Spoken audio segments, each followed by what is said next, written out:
I do remember different situations, crises within the company, whether it's internal or external. But navigating business, it's just to prepare to an unknown situation while we are living in this vulnerable world. And to cope with this kind of situation, it's for me, it's to delegate, it's to diversify everything, basically locations, client bases, to make sure that you're still running the business. Welcome to Grow Think Tank. This is the one and only place where you will get insight from the founders and the CEOs of the fastest growing privately held companies. I am the host. My name is Gene Hammett. I help leaders and their teams navigate the defining moments of their growth. Are you ready to grow? Today, we're going to talk about navigating growth and the complexity of that growth. When you think about your own business and you look back, you realize you've overcome many things. Maybe you've climbed many mountains to get where you are. And this is the journey of leadership. And I embrace that. I think that we have to go through these things to become resilient and become strong and become determined. And when we go through that level of complexity and challenge, we become better leaders, and we are able to enroll people around us that want to be better. There's many benefits to this. If it were easy out there, and all the times that were easy in your life, you probably didn't grow that much. You didn't really transform your thinking or have to find another gear of determination or grit. All that being said, I am excited to have this conversation today about navigating growth and complexity with Daria Leshchenko. She is the co-founder and CEO of SupportYourApp with nearly 2,000 employees, and they're going through some big changes now, embracing AI. And when you think about AI inside of your business, do you have resistance? Well, today might be an episode that you want to listen to, because she's in customer service through SupportYourApp. They do 6 different languages, 24/7. I could keep going on and on, but I just wanted to tell you, Daria has really been through some challenging times in growing her business, and that is why she is successful today and the leader that she is. And we're going to discuss that in today's conversation. My name is Gene Hammett. I am an executive coach. I do primarily CEO coaching, but my team around me is supporting executives and VPs and managers and directors and things like that through coaching and leadership development. And one of the things that we really focus on is fast growth companies. And if you are curious about the work we do, then you can check out coreelevation.com. There's some free resources. There's some free trainings that we have available to you there. And all you have to do is go to coreelevation.com and check it out today. If there's anything I can help you with, just email me, gene@genehammett.com. I'm willing to create a little bit of time away from my schedule and my clients to help you, because I want to build relationships. And if you're listening to this, send me a quick email, gene@genehammett.com. Say that you heard me on the podcast, and let's have a chat about your business. Absolutely free, and it will change your life if you're willing to lean in and really share with me what's going on. I promise you that, and it costs you nothing. So if you're game for that, send me the email, gene@genehammett.com. Now here's the interview with Daria. Hey Daria, how are you? Hi, Gina. I'm doing good. What about you? I am fantastic. It's been a great weekend, and excited to chat with you early on a Monday about leadership and people. Before we dive into our main topic today, tell us about your company, SupportYourApp. Yeah, thank you for having me today. And a few words about Support Your App. So, Support Your App, it's support as a service company that provides customer and technical support via all channels like phone calls, emails, live chat, social media in 60 languages for clients all over the world. So, it's just in a nutshell. Well, how did you get into this business? Because I've never heard of someone that just has a support for apps. Me and my partner, we have started the company in 2010. And in the very beginning, it just was the department of another IT company. And we were provided customer and technical support for applications, for mostly for Mac applications. And when one friend of ours came to us and said, look, we're launching the application to the US market, and we need someone to work 24/7. You already have customer support team for your basically application. Would you be able to share your team with us? and it was like 2010, and we decided to try. And instead of just, like small internal department, we right now a team of more than 1,500 people. We have our team members in many, many different countries, like in Argentina, in Colombia, Brazil, South Africa, Morocco, Turkey, Eastern Europe, Asia. And it's so great how we basically expanded. But to be honest, the first 6 years were very, very difficult, and we were very small. Every day, literally, I wanted to quit everything and just, try myself in very ordinary kind of job, trying to find it like maybe outsource company and be just an employee. But, like after some time, we tried one approach, and it was a product hunt launch. After this product hunt launch, we became kind of successful because many IT companies, many IT founders found out about us, found out about Support Your App, and we started growing. So I would say like 15 years of our journey, half of them were very, very slow, and half of them were very, very fast, like Well, like a I'm roller glad coaster. I'm glad you gave us that context because I think a lot of us can relate. The first 5 to 6 to sometimes 10 years of a business is so hard.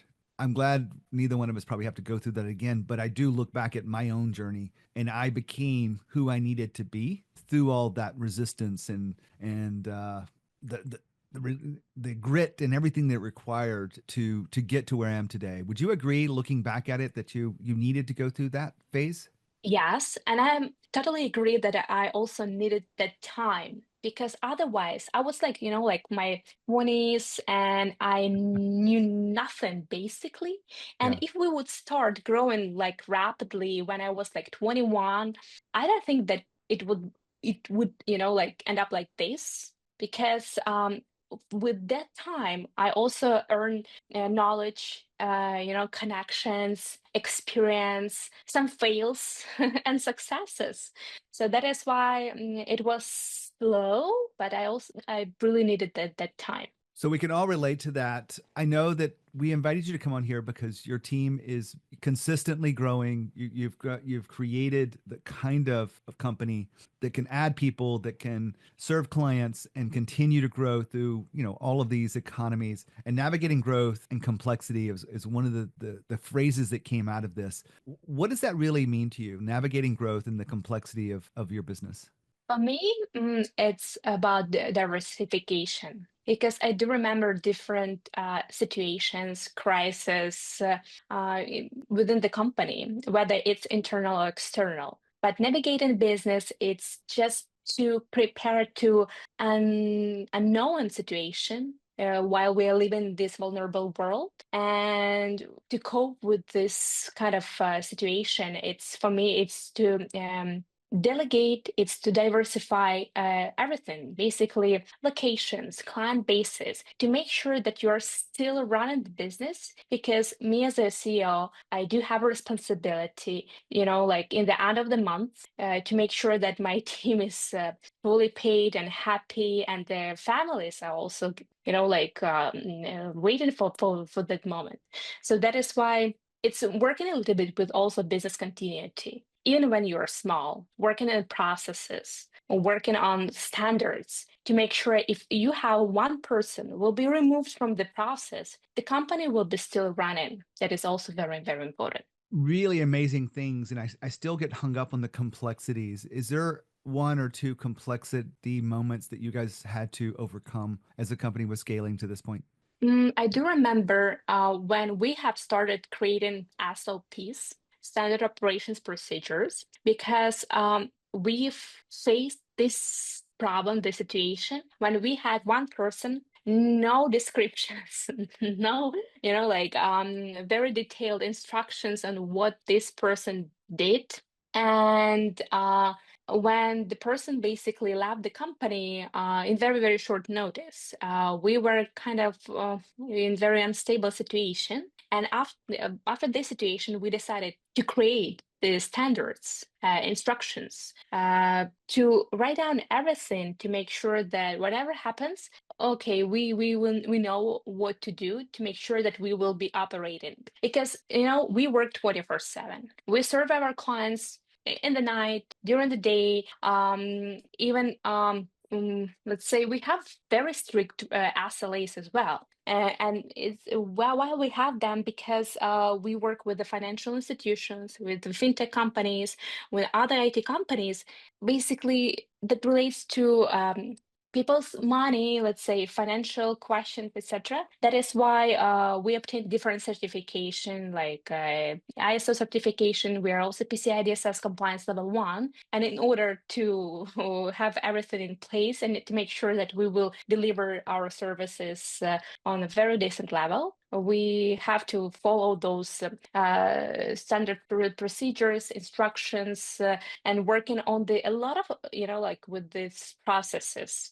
I would say that in the very beginning, of course, we had nothing. We had just paper. We had schedule on paper. That's it. But as of now, we've been growing, and we became very complicated and sophisticated organizations. And I think that it's something that really helped us when we face the situation, the problem, and how we cope with this. Daria was mentioning SOPs. Now, a lot of businesses will have some SOPs. Some will have a lot, and then some will have none. I rarely meet any organization that has their business fully SOP'd, if you will. But one of the things I've seen, just like Daria's been talking about, is what happens when a key employee leaves, or you're trying to innovate on something and it's not really documented. It's really hard to innovate when it's not clear. So SOPs are one of the things that we force is maybe not the right word, but we invite our employees to use, and we create these podcasts through SOPs. We manage all of the post distribution of podcasts, and all of the things happen because we have SOPs dialed in. And we have SOPs in sales and marketing. We have SOPs in customer service, and my inbox and my calendar. All of those really do help us perform at a higher level, and it really is an incredible tool if you're going through some type of growth and complexity like we're talking about in today's conversation with Daria. So if you want to really do this, one of the things I would tell you is get really comfortable with a product like Loom, which is a video-based product that you can just record your screen. You don't have to record your face, and you can show people how to do things, and they can document them, and they can look for areas to automate them and look for areas to innovate on them. But they can always go back to that recording. And then you can actually ask them to keep recording it as the process changes. And you can build out some SOPs that are really powerful through video, through using AI to transcribe things and whatnot, and summarize them. It really is an incredible leverage tool if you are facing complexity in your growth. So back to our conversation with Daria. I love to understand the journey of the company before we dive into the real heart of this, but I know that probably customer service, anyone who's out there with their head up realizes that AI is impacting how we serve people, good and bad. Yeah. And your company is embracing this. I'm glad to hear that, because I think that you'd probably be left behind if you didn't, but it's sometimes challenging. And can you walk me through how your company is blending AI and human expertise to really create the impact that you have? Yeah. So basically, you said, like that it's very important to have to blend it AI and a human support. And we were thinking about it, like, I don't know, like before ChatGPT became hype, before all the situation, and everyone right now basically uses all these co-agents, let's say, right? What do we see from our experience? Only with the blending, with the, let's say, using both options, people and approaches, people and AI, we can get the best results. Of course, AI, it's about efficiency, it's about speed, it's about cost optimization, where we have people that it's more about personalization. It's more about brand, it's more about human touch. And we still need to have the, like trustworthy sources where human beings can check and make sure that AI assistants or AI widgets basically deliver the correct answers to clients' questions. That is why, even though we have many people, well, we use AI currently in different, let's say, in different ways. The first one, we have developed our own AI chatbot builder. It's called Quidget. And for our clients, it's optional. They can use only AI chatbot builder, which also works with all known LLMs, or the clients can use both, let's say, human capital and AI solution that we offer. And the third approach that we have, and we also suggest and offer to our clients, it's really depends on our client's CRM system. We can just integrate third-party AI applications or AI frameworks. For instance, we have partnered with many CRM systems like Zendesk, Salesforce, Intercom, etc. And they do have their own internal AI assistants or AI solutions. And we, as a customer support provider, can just integrate for our clients, set up everything from scratch, all the AI solutions, even without like providing human capital. So that is why we're very right now flexible in terms of what we suggest, what we offer to our clients, because we have people, we have our experience, we have our own tools, and our clients can choose whether to use all of them or just choose something, just one, let's say, and to be implemented with the Support Your App assistance. The real challenge here, I think everyone knows that AI is going to make an impact. At least I hope they do. But how do you lead a team through this? Like, did your team embrace this, from the beginning, or did you have to enroll them into a vision where AI is a tool that we will use and leverage to better support our clients versus take over jobs? Did you have to face any of that complexity? Yes, and it's still, like shifting the approach and how we proactively react to this or reactively react to this. But, the philosophy behind AI and especially in customer support, I've heard this quote somewhere that it's basically AI is like a knife. You can cut a butter or you can kill a person. Yeah. And it really depends how you use it. So for me, it's basically the same. And I always mention to our teams that, of course, AI right now, if you know what you're doing, can just help you to accelerate, to grow the efficiency of what you're doing. But at the same time, if you're not sure about the trustworthy source, right? If you're not sure whether that's from what it was generated, well, if you're not sure about the how relevant information and is the information is out of date or up to date, you need to to double check the source, to double check, maybe to even question yourself whether it's the source, the data itself is correct. So, and here,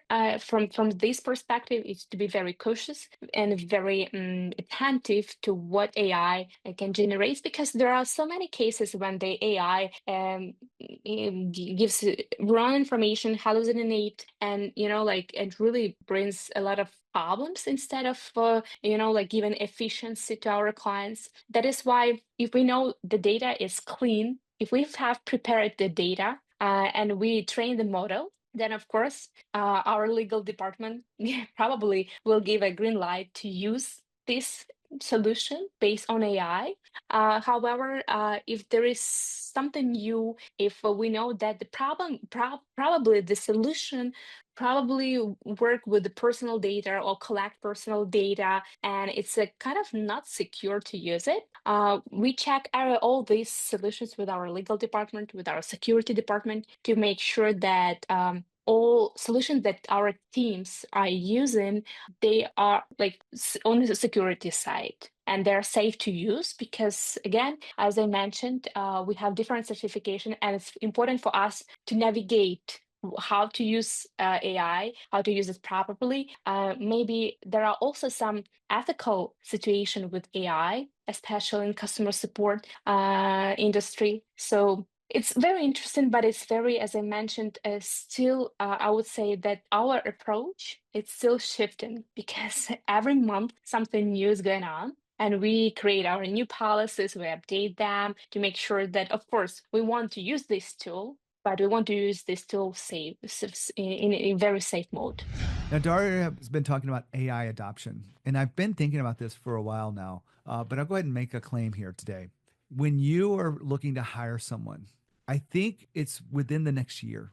You probably won't hire someone in a knowledge-based business. And I guess the easiest way you can describe that, if you require them to have a laptop to do their job, then you probably wouldn't hire someone that has resistance to AI. In fact, you will, I think, weight people that are embracing AI in new ways and can bring that into your organization. And it will be a standard kind of conversation happening within the next year. If it's not already happening now, but I think nearly every company that's going to hand a laptop to an employee is going to want them to be able to use AI as a way to improve efficiencies or be more creative or get more done through these tools. And so just think about that as you're hiring for your next role is, are you able to assess someone's AI adoption and AI experience, and are they going to bring that in and so that it can be optimized inside their role, inside the company? I think it's the future, and you may disagree with me. I totally get it, but you might be left behind. If I'm right, you will want to have people that embrace this new technology in a new way through AI and can leverage it to make efficiencies and effectiveness much more normal and much more repeatable using AI. That being said, back to the interview with Daria. Well, I think we all agree that we want it to be safe and we want it to pay off. And I'm just really curious with this because I have no idea of what your answer would be. But there's external use of AI which might be serving your customers or serving your customers' customers in the support function. But there's also internal use of AI. Is there a favorite internal use that you could share with us right now for AI in your company for operational excellence? Yeah, so basically what we are using currently is Perplexity and also Gemini by Google. Okay. Gemini by Google. Yeah, so it's basically two solutions that we're using very often. And also we use our own solution, which is named Quidget, and we use it for our internal communication because it's an AI chatbot builder. Yeah. And we have created AI chatbots. And before, let's say, our team member has a question about, I don't know, vacation policy. And instead of writing to a manager or checking the policy on vacation, just the person can, chat with our AI chatbot builder, with our AI as already assistant and find out the answer. And it also saves a lot of time. I love that. And for those of you listening to the audio, you're not going to get what I'm about to say. But when you were talking about this, Daria, I could see your face light up. You were really excited about the technology and the impact that it's making to better serve the people around you so that they can serve your clients. I have one final question today. Leading change and adaptation is not always easy. What have you learned about leading people through complexity like AI over the last few years? Is there anything you can share with us there? Yeah, it's lead by your example. It's a very, I think it's very obvious for me because it's like about values, right? You can write down whatever you want to, but if you're not follow what you wrote down, so it then doesn't make sense. And I also believe that learning it's a key to get new information, to read something new, especially right now when there are a lot of competitors, it's a key. So that is why also we have our monthly book clubs with our team members.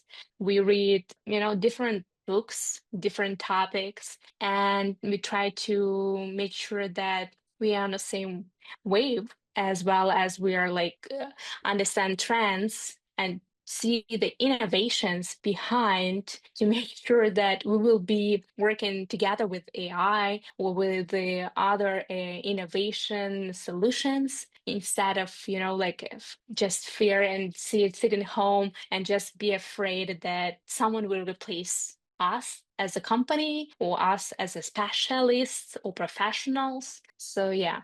Daria, thank you so much for being here to talk about, navigating your company growth, also the complexities of that, and then embracing AI. Just really appreciate all aspects of today's conversation. Thank you. Thank you, Jim. Wow, another great interview here on the podcast talking about navigating growth and complexity. We all have complexity and chaos around us as leaders, and sometimes we invite that, sometimes we tolerate more than we should, but it's always going to be there when we're pushing and innovating and addressing the headwinds in front of us. Now, if you have your head in the sand, then you're not going to feel it the way you are if you've got your eyes wide open, but you will eventually be caught with your head in the sand, and you won't be able to recover from this, in my opinion. But when you have your head up and you are looking and scanning across your organization, you have a much better chance to identify the risk, identify where we do have opportunities, and to be able to capitalize on all of that to build the kind of company that you want. And if we can help you in any way through coaching, through leadership development, make sure you send us an email, gene@genehammett.com. When you think of growth and you think of leadership, think of Growth Think Tank. As always, we encourage. We'll see you next time.